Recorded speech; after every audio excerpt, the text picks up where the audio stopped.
lost in 114 degrees desert with no water. His engineering trick saved 3 lives. When Marcus Webb's phone died at mile marker 47, he made the worst decision of his life. He kept driving. 3 hours later, his sedan sat buried axle deep in sand, hood smoking, radiator hissing like a wounded snake, and the Mojave Desert stretched in every direction like an ocean of fire. No water, no signal, no shade, and the thermometer on his dashboard read 114 degrees Fahrenheit before the battery gave out completely. He'd been a city planner for 15 years, mapping infrastructure, calculating load-bearing capacities, designing efficient drainage systems for cities that would never flood. But none of that knowledge meant anything now, because the desert didn't care about his credentials. The mistake that changed everything. Welcome to Heartfire Obsession. Don't forget to like and subscribe to the channel. Marcus had taken the shortcut because his GPS suggested it would save 40 minutes. A dirt road cutting through Bureau of Land Management territory, supposedly maintained, supposedly safe. But 2 miles in, the road had dissolved into loose sand, and his Honda Civic, a car built for commutes, not dunes, had sunk like a stone. He'd tried reversing, tried rocking it back and forth, tried digging with his bare hands until his palms bled, and the sand just kept flowing back like water.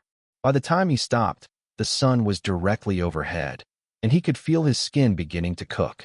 He checked his supplies with shaking hands.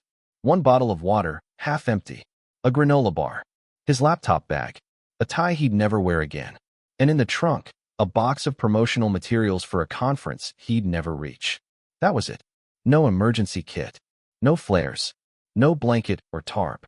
He'd driven into one of the most unforgiving environments on Earth with less preparation than a weekend camping trip. The heat that swallowed sound. The first hour, Marcus stayed with the car. That's what you're supposed to do, he remembered vaguely from some safety video he'd half-watched during orientation. Stay with the vehicle. It's easier to spot. Someone will come. But as the metal roof turned into a griddle and the interior became an oven, he realized staying inside meant dying faster. He stumbled out, legs weak, head pounding. The heat hit him like a physical wall, thick, oppressive, stealing the moisture from his mouth before he could even swallow. He tried to think. Water first, shelter second, rescue third. But there was no water except the half bottle in his hand, which he knew wouldn't last past sunset. No shelter except the car, which was now radiating heat like a furnace. And rescue? He hadn't seen another vehicle in 3 hours. The road behind him had vanished into heat shimmer, a wavering mirage that made the horizon look like it was melting. The discovery in the trunk. Marcus opened the trunk with trembling hands, desperate for anything useful. The promotional materials spilled out, glossy brochures about sustainable urban development, laminated charts about water conservation, and a rolled-up vinyl banner for his presentation. Useless. All of it. Except, he paused, staring at the banner. It was white on one side, reflective silver on the other, large enough to cover a person. And then his eyes fell on the telescoping banner stand, aluminum poles that locked into place, designed to hold signage at conferences. His mind started moving, not in panic anymore, but in calculation. The same way he'd calculate load distribution on a bridge or water flow through a drainage system. If he could create shade, if he could reflect heat instead of absorbing it, if he could use the car's structure as an anchor point. He pulled everything out of the trunk, his movements suddenly purposeful. The banner, the poles, his laptop bag, even the tie, the structure that shouldn't work. It took him 40 minutes to build it, and by then his hands were shaking so badly he could barely grip the poles. But he'd done it. He'd created a lean-to shelter extending from the car's shadow, using the banner as a roof, the poles as supports, and his tie and laptop strap as bindings. The reflective side faced up, bouncing sunlight away. The white side faced down, creating a pocket of shade beneath. It wasn't perfect. The poles wobbled. The banner sagged in the middle. But when Marcus crawled underneath, the temperature difference was immediate. Maybe 15 degrees cooler, maybe 20. Enough to stop the feeling that his brain was boiling inside his skull. He sat there, rationing sips of water, and realized something terrifying. This shelter might keep him alive for a few more hours, but it wouldn't save him. Not without water. Not without rescue. And nobody knew where he was. the hallucination or the truth. As the afternoon stretched on, Marcus's thoughts began to fragment. Thirst carved into his throat like broken glass. His lips cracked and bled. He'd finished the water an hour ago, and now his body was starting to shut down, prioritizing vital organs, abandoning everything else. He saw shapes in the distance. A truck that never came closer. A building that dissolved into rock formations. Even his own shadow seemed to move independently, stretching and contorting in ways that defied physics. But then he saw something that made him freeze. Tire tracks. Faint, nearly erased by wind. But there, cutting across the sand about 50 yards to his left. They were old, maybe weeks old, but they meant someone had driven through here. Which meant there might be a reason. A well. A ranger station. Something. Marcus crawled out from under his shelter, his body screaming in protest. He had to make a choice. Stay with the car and hope someone found him before dehydration killed him. Or follow those tracks and risk dying even faster in the open desert. The gamble that couldn't be taken back. He looked back at his pathetic shelter, at his car already half buried in sand, at the endless expanse of nothing in every direction. Every survival guide said stay put. But every fiber of his being, the part that had spent 15 years solving problems, finding solutions, refusing to accept impossible, said move. Marcus grabbed the vinyl banner, tore it free from the poles, and wrapped it around his shoulders like a cloak, reflective side out. He took the longest pole as a walking stick, and he started following the tire tracks. Within 10 steps, he knew he'd made a mistake. His legs buckled, his vision tunneled. The heat pressed down like a living thing trying to crush him into the sand. But he kept walking, because stopping now meant dying alone next to a car nobody would find until his bones were picked clean. The tracks led him around a rise, then down into a shallow basin, and that's when he saw it. A shape, man-made, partially buried. Marcus stumbled forward, falling to his knees, crawling the last few feet. It was a water tank. Old, rusted, half-collapsed, but stenciled on the side in faded letters. BLM Emergency Supply. His hands found the valve. Frozen shut. Rusted solid. He pulled with everything he had left, but it wouldn't budge. And as the sun began its descent toward the horizon, painting the sky in shades of red that looked too much like blood, Marcus realized he'd gambled everything on a locked box he couldn't open. But then he remembered something. Something from a job site 5 years ago. A trick a welder had shown him about thermal expansion. And as darkness began to fall over the Mojave, Marcus Webb started gathering rocks, building a fire he barely knew how to make. Because sometimes survival wasn't about following the rules. Sometimes it was about remembering one small detail that everyone else had forgotten. Marcus's hands shook as he struck the rocks together, praying for a spark. He'd seen it done in movies, read about it in survival blogs he'd scrolled through during lunch breaks, but never imagined he'd be kneeling in desert sand at dusk, his life depending on friction and luck. The first 20 strikes produced nothing. The 30th gave him a tiny ember that died before he could nurture it. By the 40th, his hands were bleeding, knuckles scraped raw against stone. But then, a spark caught in the dry desert grass he'd bundled together. It smoldered, smoking, and Marcus bent low, breathing life into it with shallow, careful breaths that made his parched throat scream in protest. The flame grew, small at first, then hungry. Consuming the dried vegetation, he fed it with trembling hands. He'd built the fire in a ring of stones directly beneath the rusted valve of the water tank, remembering what the welder had told him years ago. Metal expands when it heats, contracts when it cools. Sometimes all you need is a little patience and a lot of heat. The weight that tested everything. But patience was a luxury Marcus wasn't sure he could afford. His body was shutting down in stages. His tongue had swollen in his mouth, making it hard to swallow. His vision blurred at the edges, darkening like someone was slowly closing curtains around his consciousness. He fed the fire methodically, adding dried brush and pieces of creosote bush he tore from the desert floor, their resinous branches burning hot and fast. The flames licked at the valve, heating the corroded metal until it began to glow faintly in the gathering darkness. Marcus watched with eyes that felt full of sand, counting minutes that felt like hours.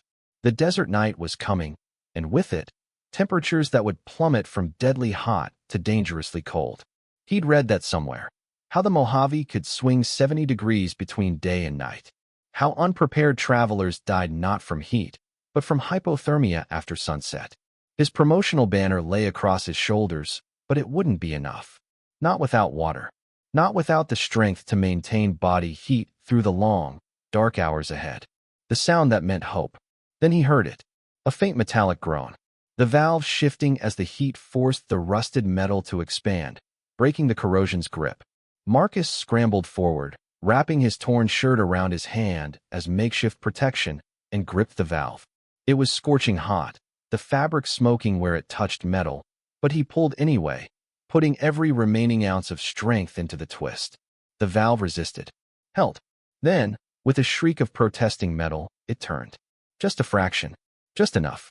Marcus pulled harder, ignoring the heat burning through the cloth, ignoring the pain in his blistered palms, and suddenly the valve broke free, spinning in his hands. He fell backward as water, blessed, beautiful, rusty water, began to trickle from the ancient tank. Not a flood, not even a stream. Just a weak, sputtering flow that emerged brown at first, then gradually clearer. Marcus crawled forward on his knees, cupping his hands beneath the flow, and drank. The water tasted like metal and earth and minerals, gritty against his teeth, but it was the most incredible thing he'd ever experienced. He drank until his stomach cramped, forced himself to stop, waited, then drank again. Slower this time, more carefully, letting his body remember what hydration felt like. The shelter built from nothing. With water securing his immediate survival, Marcus's mind cleared enough to face the next problem: shelter. The temperature was already dropping, the desert air losing its heat with shocking speed. He'd left his car miles behind, following those tire tracks to this forgotten emergency station. Going back now, in the dark, would mean certain death. He had to survive the night here, and his vinyl banner wouldn't be enough. Marcus surveyed his surroundings with new eyes, eyes that had been trained to see structures and systems, to identify materials and their properties.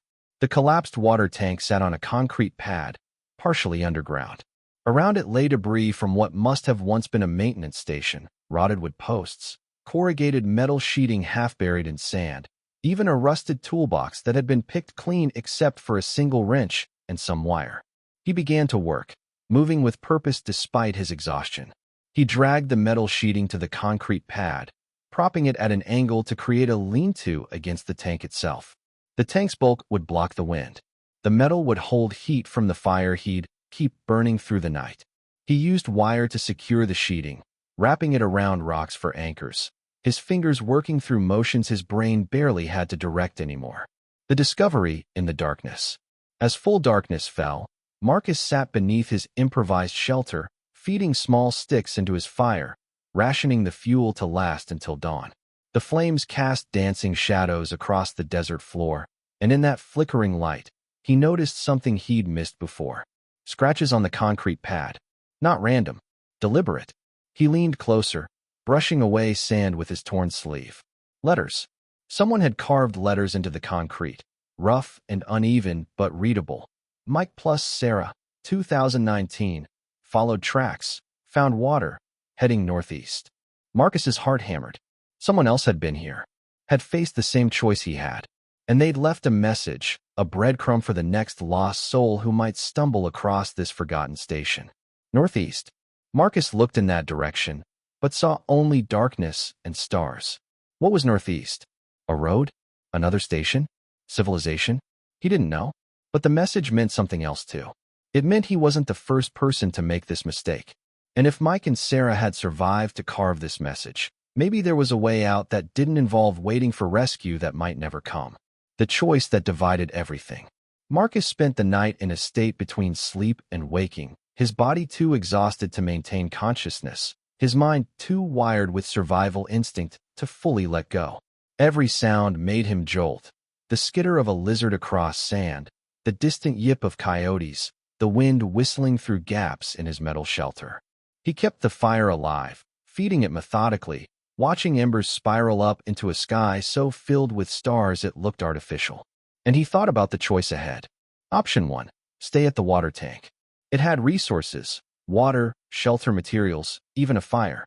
He could survive here for days, maybe a week, waiting for someone to find him. But nobody knew he was here. His conference was tomorrow.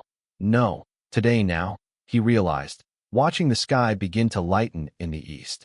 When he didn't show up, they'd assume he'd changed plans, gotten sick, missed his flight. It might be days before anyone reported him missing.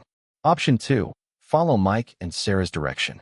Head northeast into unknown territory with no guarantee of finding anything except more desert. He'd be gambling his life on a message carved by strangers who might have died 100 yards from where they left their note. The sign that couldn't be ignored. As dawn broke, painting the desert in shades of gold and amber, Marcus made his decision. But first, he needed to prepare. He'd learned that much from yesterday's disaster. Preparation meant survival. He spent 2 hours gathering materials with methodical precision.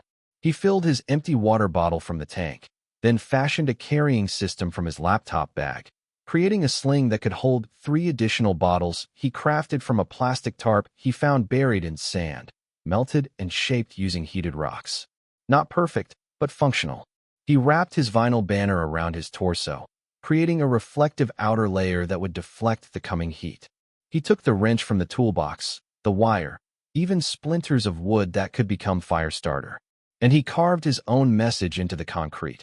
Marcus Webb, 2025, followed northeast. If you find my SAR at mile 47, tell my sister I tried. Then he stood, shouldered his makeshift pack, and started walking northeast as the sun climbed into a sky already turning white with heat. The mirage that wasn't. 3 hours into his walk, Marcus saw the impossible. A fence. Not a mirage, not a heat shimmer, but an actual fence line running north to south across the desert floor. It was old, the posts leaning, the barbed wire sagging, but it was man-made, which meant property, which meant someone had claimed this land for something. He followed the fence line north, his logic simple. Fences led to gates, gates led to roads, roads led to people. His water was already half gone, the desert sun turning his reflective banner into a personal sauna. But he kept moving because stopping meant dying, and dying meant Mike and Sarah's message would be the last anyone ever found. The fence led him to a dirt road. Barely visible, more suggestion than reality, but definitely a road. And in the middle of that road, half buried in sand, was a sign. Marcus fell to his knees in front of it, brushing away sand with shaking hands. The sign read, Private Property, Baker Mining Survey Station, 3 miles. 3 miles. Marcus looked up at the sun, now directly overhead. 3 miles in 115-degree heat, with maybe 6 hours of water left in his improvised containers. He could make it. He had to make it. The truth in the footprints. But then Marcus noticed something that made his blood run cold despite the heat. Footprints in the sand around the sign. Fresh ones. Not his. Not from boots, but from bare feet. Small feet. And they were heading away from the direction of the survey station, back into the open desert.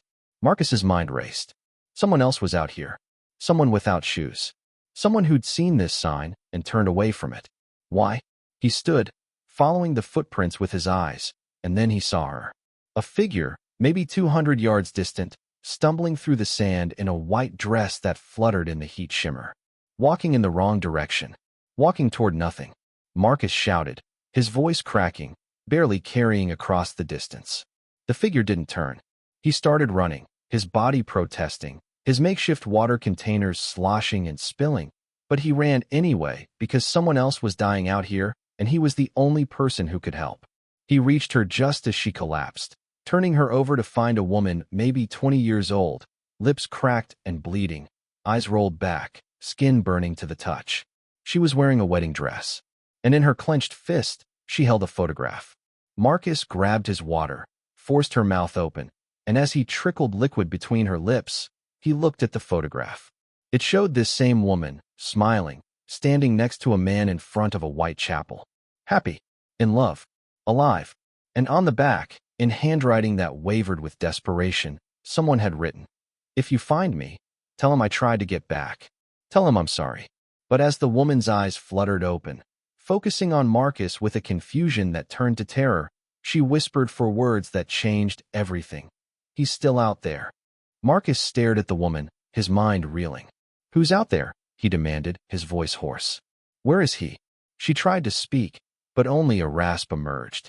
He gave her more water, carefully, fighting every instinct that screamed to conserve it for himself. Her lips moved again, forming words that barely qualified as whispers. David crashed, 2 days, went for help, never came back. Marcus felt his stomach drop. She'd been searching for her husband in a wedding dress, wandering the desert in the opposite direction of survival, delirious from dehydration and sun exposure. And somewhere out there, her husband was either dead or dying. The rational part of Marcus's brain, the part that had kept him alive this long, told him the math was simple. He had maybe 4 hours of water left. The mining station was 3 miles away, a guaranteed destination. Searching for a man who'd been missing for 2 days in this wasteland was suicide. He'd found one person. That was miracle enough. But as he looked down at the photograph, at the joy captured in that frozen moment, he thought about his own sister, about how she'd move heaven and earth to find him if their positions were reversed, about how some debts to humanity couldn't be calculated in survival odds. The tracker, who knew nothing. Where did you crash? Marcus asked, helping the woman sit up against his shoulder. She pointed south, her hand shaking. Red rocks. Maybe 3 miles. Maybe more. I don't know. I walked all night. Marcus closed his eyes, doing the calculation. South meant away from the mining station. It meant deeper into the desert, following the desperate trail of someone who'd already been lost for 48 hours. It meant gambling both their lives on finding a crash site in terrain that all looked identical. But then the woman grabbed his arm with surprising strength, her eyes suddenly focused, and said, "He's an engineer. Smart. If anyone could survive, he could. Please." An engineer. The word triggered something in Marcus's memory. The way he'd solved the valve problem. The way he'd built shelter from debris.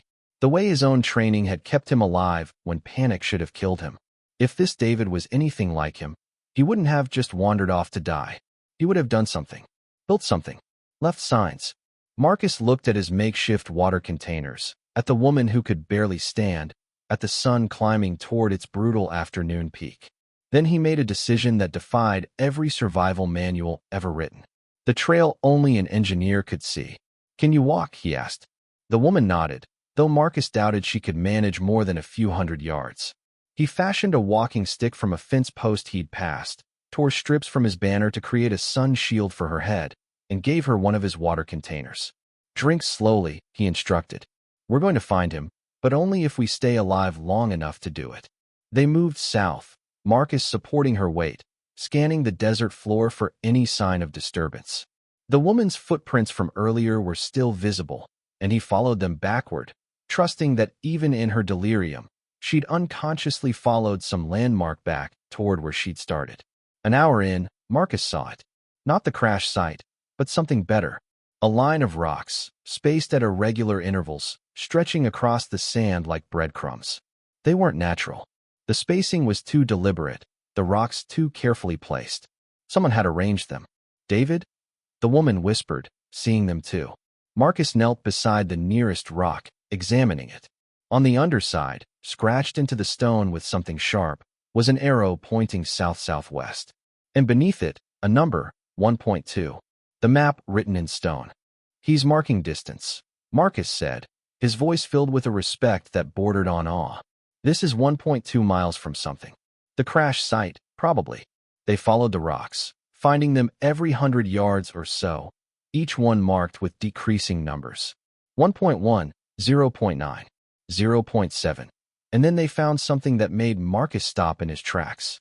A rock marked 0.3 that had been split in half, deliberately, with a different arrow scratched on each piece. One pointing southwest toward the remaining distance to the crash. The other pointing due east with the words, "Water maybe," carved beneath it. David had found something, or thought he had, and he'd left himself a choice marker, a decision point carved in stone. Marcus looked east, squinting against the glare, and saw nothing but endless desert.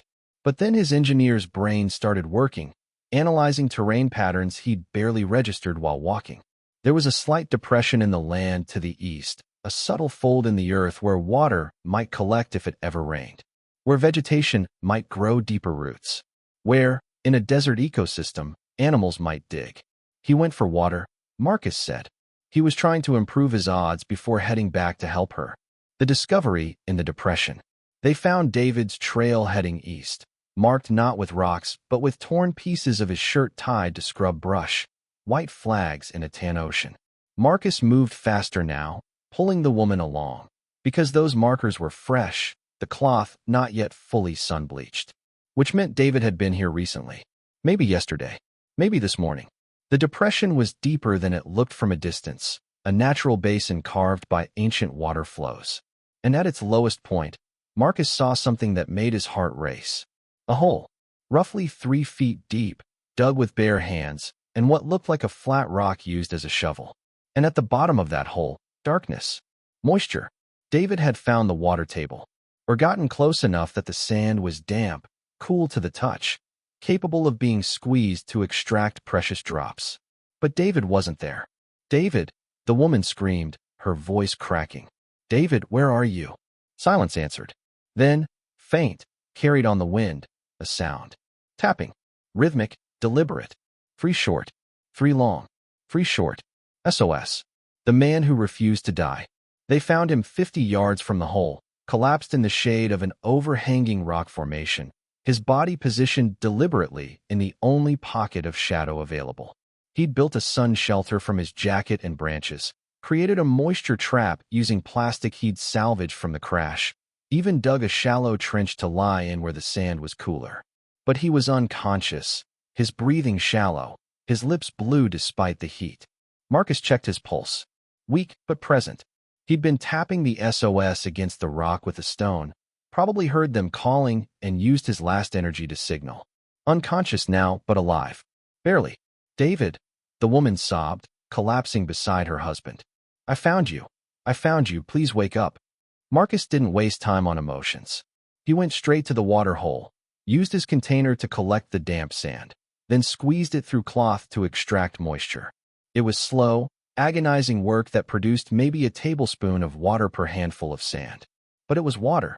He brought it back, forced David's mouth open, and let drops fall onto his tongue. 1, 2, 3. Then he waited, watching for any response. David's throat convulsed. His eyes moved beneath closed lids. Then suddenly he was coughing, gasping, trying to sit up. The engineer's revelation. Stay down, Marcus commanded. You're severely dehydrated. Move slowly. David's eyes focused on him, then shifted to his wife, then back. You followed my markers? His voice was barely a whisper. Your wife found me, Marcus said. Or I found her. We followed your trail together. David's cracked lips formed something that might have been a smile. I knew someone would. That's why I marked everything. Left evidence. He coughed again. Always leave evidence. Marcus gave him more water, the precious drops rationed carefully. We need to move, he said. The mining survey station is about 4 miles northeast. Can you walk if we support you? David shook his head slightly. Crash site. Closer. 2 miles southwest. I have supplies there. Radio. Emergency beacon. I activated it before I left. Marcus felt electricity run through his body. You activated a beacon? When? 2 days ago. When we crashed. Should have brought rescue by now. Unless. David's eyes clouded with doubt. Unless the crash damaged it. Or the terrain blocked the signal. Or rescue is coming and just hasn't found the exact location yet. Marcus interrupted. Which means we need to get back there. Now. The race against time. They moved as a unit, Marcus and the woman supporting David between them, following his marker system in reverse. David had been meticulous, leaving signs even a child could follow, and Marcus realized this man had probably saved all their lives with his preparation. You're a planner, Marcus said as they walked. Engineer, David confirmed. Structural. You. City planning. Infrastructure. David managed a weak laugh. Figures. Only an engineer would notice my markers. Only an engineer would leave them, Marcus replied. They reached the crash site 90 minutes later, both men near collapse, the woman weeping with relief and exhaustion. The vehicle was a rental SUV, nose down in a ravine, rear wheels still on solid ground. David had been driving to his own wedding when they'd swerved to avoid something. He couldn't remember what, and rolled. They'd survived the crash only to face the desert. The emergency beacon sat on a rock near the wreck, its red light blinking steadily. Still working. Still transmitting. How long? Marcus started to ask. Then he heard it. The distant thump of helicopter rotors cutting through desert air. The rescue that almost failed. The helicopter appeared as a black dot on the horizon, growing larger, the sound building from a whisper to a roar. Marcus grabbed David's white shirt from the crash site, waving it overhead with both arms, screaming even though he knew they couldn't hear him over the rotors. The helicopter circled once, twice, then began to descend. But the terrain was wrong. Too rocky for a landing. The pilot hovered 30 feet up, and a rescue basket dropped on a cable, spinning slowly in the rotor wash. Marcus helped David into the basket first, strapping him in with shaking hands. Then the woman. The basket rose, descended empty, rose again. 2 trips. Maybe 3. Marcus was calculating when David's voice crackled over a loudspeaker from the helicopter. Marcus. You next. But Marcus looked at the basket, then at the terrain, then at the water hole he'd spotted earlier. And he made one final engineer's calculation. Send it down one more time, he shouted. When the basket descended, Marcus didn't get in. Instead, he loaded it with rocks. Specific rocks. The marker stones David had left, each one numbered, each one carrying information. Then he added the photograph from the woman's hand, wrapped in his torn shirt. And on the back of that photograph, using charcoal from their fire, he wrote, Emergency Water Station at Coordinates. He listed the GPS coordinates of the BLM tank, the mining station, even Mike and Sarah's message. A map for the next lost soul. The truth that changed everything. The helicopter lifted the basket, and Marcus thought they'd understood. But then the basket descended again, empty, and a paramedic's voice came over the speaker. Get in. Now. We're not leaving without you. Marcus climbed into the basket, his body finally admitting how close to death he'd actually been. As they lifted him up, he looked down at the desert that had nearly killed him, at the crash site that had become a rescue point, at the trail of stones that had led 3 strangers to save each other. Inside the helicopter, wrapped in emergency blankets and hooked to 4 drips, David gripped Marcus's arm. You didn't have to come looking, he said. You could have gone straight to the station. Marcus thought about that. About the choice that had seemed impossible 3 hours ago. You left markers, he said simply. That meant you believed someone would follow them. I couldn't prove you wrong. The woman, whose name Marcus learned was Sarah, the same Sarah from the concrete message, leaned forward. Mike was my brother, she said quietly. He taught David and me desert survival before we got married. When we crashed, David remembered everything Mike taught him. The markers, the water signs, the evidence trail. Marcus felt the pieces click into place. Mike and Sarah from 2019. Found the BLM station, followed the markers northeast, and discovered the mining survey road, she confirmed. They survived because someone before them left clues. We survived because David left clues. And now you've left clues for the next person. The legacy written in stone. 6 months later, Marcus stood in a conference room, but not the one he'd missed that day in the desert. This was different. Around him sat representatives from the Bureau of Land Management, search and rescue coordinators, and a quiet engineer named David Chun who'd become something like a brother. On the screen behind him was a proposal, a network of emergency markers throughout the BLM desert territories. Not high-tech beacons or expensive infrastructure, just simple, standardized marker systems. Rocks painted with reflective material, carved arrows pointing to water sources, message stations where travelers could leave information, all based on the improvised system that had saved 3 lives. The cost is minimal, Marcus explained. We're using existing materials, training volunteers, creating a sustainable network that requires almost no maintenance. But the impact could save dozens of lives annually. An older woman in the back raised her hand. And if people don't know to look for the markers? David stood up. Then we teach them. Every rental car company, every park ranger station, every desert travel guide. We make it common knowledge. Look for the stones. Follow the arrows. Leave evidence. The proposal passed unanimously. Within a year, the marker network stretched across 3 states. Within 2, search and rescue times dropped by 40% in marked territories. And on a concrete pad in the Mojave, someone added a new message beneath Marcus's words. Found water. Found markers. Found hope. Thank you. The full circle. Marcus returned to the BLM station once, a year after his rescue, bringing his sister with him. She'd insisted on seeing the place that had almost killed him, the place that had taught him what survival really meant. They stood together looking at the messages carved into concrete, a growing testament to human resilience and ingenuity. You could have died, his sister said quietly. We all could have, Marcus replied. But we didn't. Because someone before us left breadcrumbs. Because David believed in evidence. Because a widow named Clara once proved that ingenuity matters more than resources. He pointed to a new addition to the station. A plaque, officially installed by the BLM, that read, Emergency Desert Marker Station Number 1. In memory of all those who left signs for others to follow. In honor of human ingenuity in the face of impossible odds.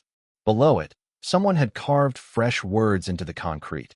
Jessica, 2026, followed the stones, alive because of this. Marcus smiled. The network was working. People were surviving. And somewhere in the desert, right now, stones marked with arrows were pointing lost souls toward water, toward safety, toward the knowledge that someone had walked this path before and left evidence of how to survive it. His sister touched his arm. Ready to go? Marcus took one last look at the concrete messages, at the chain of survival stretching backward and forward through time. Yeah, he said, but we're leaving a message first. And together, they carved. Marcus and Anna, 2026. The markers save lives, leave your own. Because that was the ultimate triumph. Not just surviving, but ensuring that the next person and the one after that would have a better chance than you did. That was the legacy of the desert. That was the power of human ingenuity. That was how intelligence, underrated, underestimated, overlooked, became the difference between life and death. One stone at a time, one marker at a time, one message carved into concrete, proving that even in the most unforgiving place on earth, humanity could leave behind hope.